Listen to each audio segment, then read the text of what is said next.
This is the new Universal Audio SD-1 dynamic microphone, and this is the legendary Shure SM7B. The microphone it's designed to challenge. I've received both these microphones brand new from Sweetwater, so this comparison is going to include everything from what you get in the box, their design differences, and most importantly, which between these two microphones sounds the best.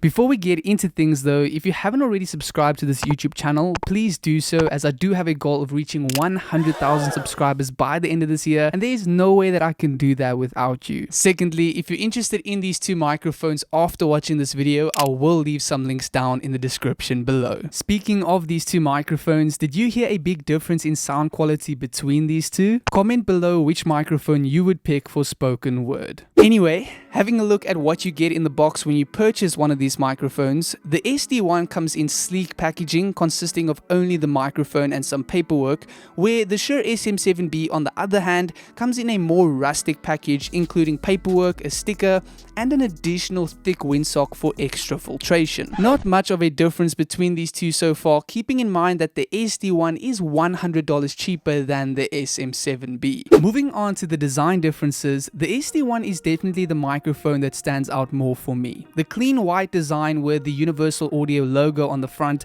gives off a more premium feel compared to the SM7B. And the fact that there is no cable sticking out like on the SM7B makes the out-of-box look on the SD-1 a little cleaner. Once you set these two microphones up though, it makes sense why Shure didn't put their XLR input on the back. Having the cable plug-in close to the stand connector keeps the entire mic setup more functional for podcast and vocal use. The SD-1 plugs in on the back, which exposes the XLR cable a lot more. Seems like a small cable sticking out on the SM7B isn't that big of a deal after all. Both of these microphones also offer some sort of roll-off feature, which is good for a little extra versatility. Remember, Michael Jackson used the Shure SM7B to record his Thriller album, so the Universal Audio SD-1 is definitely gonna have to sound amazing to win this one. Hey baby, when we are together, doing things that we love, every time you're near I feel like I'm in heaven, feeling high. I don't want to let go, girl. I just need you to know, girl. I don't wanna run away, baby, you're the one I need tonight. No promises, baby, now I need to hold you tight.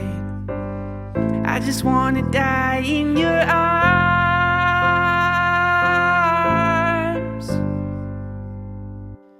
here tonight. Moving on to the final take. When we look at the Shure SM7B, this is a legendary microphone approved by so many people, and in terms of sound quality it's fantastic, build quality it's super solid, the way that it's set up that the cable is nicely tucked away for podcasting. If you have any cables on your desk, this setup just keeps everything so nice and neat, and it's just a microphone that does the job every single time. Whereas with the Universal Audio SD-1, this microphone has been brought in to compete against this, but also give you something new. It's giving you that all-white design, it's giving you the cable at the back, so that when you have it right out of the box, it's nice and clean, and for $100 less, it sounds really good. I didn't actually pick up that much of a difference in terms of sound quality between these two, maybe just a little bit more low end with the SM7B, but for podcasting, for vocal recording, and for $100 cheaper, the SD-1 definitely offers everything you'd need to get something similar to the SM7B, and I don't think these two should necessarily be compared to each other. They offer different things, and whichever one you end up going for, you're definitely going to be making a good decision.